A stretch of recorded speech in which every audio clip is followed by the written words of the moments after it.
តយោសាច់អត់ស្លាប់អត់រន់ Max Spider បងប្អូនអាចងាកមកមើលជាមួយនឹងប្រភេទតយោសាច់អត់ស្លាប់អត់រន់នេះបានហើយបងប្អូនដឹងហើយថា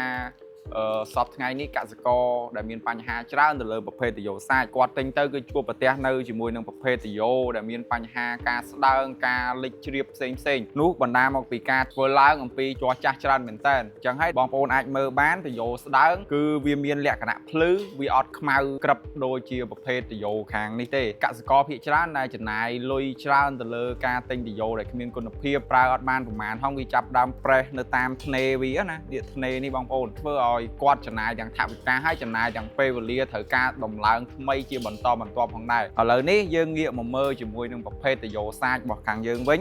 គឺជាតយោសាច់ Max Spider ដែលក្រុមហ៊ុនអង្គរ Garden Tool បាននាំចូលមានទាំងគុណភាពនិងប្រណិតភាពផ្ដល់ទំនុកចិត្តខ្ពស់ជូនបងប្អូនគ្រប់គ្នាឥឡូវទំនុកចិត្តខ្ពស់យ៉ាងម៉េចបងប្អូនមកទស្សនាជាលម្អិតជាមួយនឹងប្រភេទតយោនេះទាំងអស់គ្នាបាទសម្រាប់ប្រភេទតយោសាច់រងបន្លែនេះបងប្អូនគួរតែគិតថា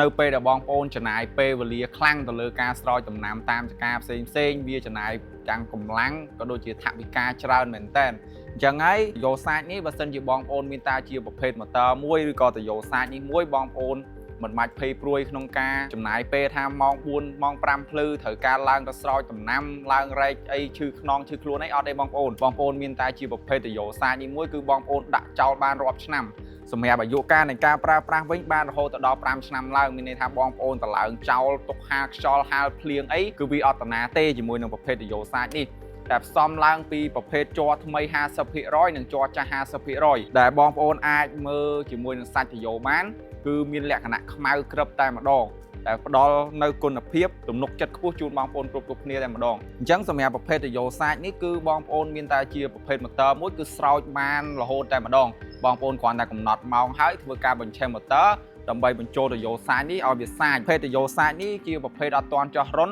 បើសិនជាបងប្អូនចោះរុនហើយគឺវាអាចសាច់បានរហូតដល់មួយសាច់ហ្នឹងគឺ2ម៉ែត្រកន្លះអញ្ចឹងផ្ទៃដីរបស់បងប្អូនគឺធំមែនតើសម្រាប់ប្រភេទតយោសាច់នេះគឺវាសាច់សពតែម្ដងវាសាច់លើរងតំណាំបងប្អូនណាសម្រាប់ប្រភេទតយោសាច់នេះខ្ញុំណែនាំបងប្អូនជាមួយនឹងប្រភេទម៉ាស៊ីនបូមទឹក Magni Gaza ដែលមានកម្លាំង8សេះកន្លះដែលក្រុមហ៊ុនអង្គរ Garden Tool បាននាំចូលដូចគ្នាទីន8សេះកន្លះវិញគឺជាប្រភេទម៉ាស៊ីនមួយដែលល្អអត់លួចពីស្តុងទេបងប្អូនដែលភាគច្រើននៅលើទីផ្សារភាគច្រើន8សេះកន្លះគេលួចទៅដល់9សេះឬក៏អាចនឹង9សេះកន្លះ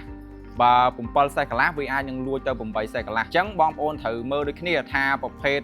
ម៉ាស៊ីនបូមទឹកមិនគេអត់លួចពីស្តុងប្រភេទម៉ាស៊ីនបូមទឹកមិនមានតួក្រាស់សម្រាប់ប្រភេទម៉ាស៊ីនបូមទឹកដែលអាចយកមកបំពាក់ជាមួយនឹងតយោនេះបានគុណភាពប្រើប្រាស់បានយូរដូចគ្នា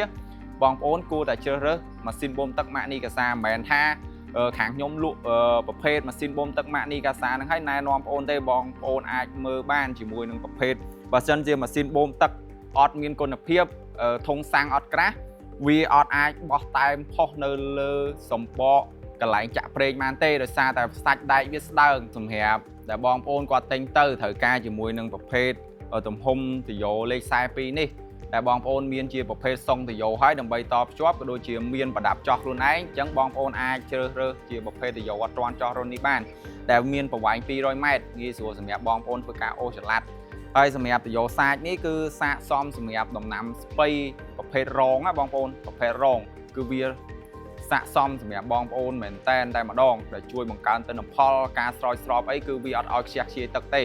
ជាពិសេសគឺដំណាំពោតដូចគ្នាដែលកសិករនៅខាងខេត្តផ្សេងគាត់បានជ្រើសរើសយកទៅស្រោចពោតដោយសារតែពោតដឹងហើយគឺត្រូវការទឹកច្រើនមែនតើអញ្ចឹងការស្រោចទឹកក៏កុំឲ្យខ្ជះខ្ជាយទឹកបងប្អូនគួរតែជ្រើសរើសតយោសាច់នេះដូចគ្នាដោយសារតែវាផ្ដល់ទាំងអត្ថប្រយោជន៍ច្រើនក៏ដូចជាថវិកាក៏ចំណាយតិចដែរបងប្អូនអញ្ចឹងបើសិនជាម៉ែបងប្អូនទិញយកទៅប្រើប្រាស់បងប្អូនអាចទៅរកនៅតាមដេប៉ូដែលជាដៃគូសហការរបស់ក្រុមហ៊ុនអង្គរ Garden Tool ក៏ដូចជាបងដេប៉ូដែលចង់បានផលតយោសាច់នេះយកទៅលក់បន្តបងប្អូនអាចតាក់ទងមកកាន់លេខទូរស័ព្ទដែលមាននៅលើ page ស្រាប់បាទ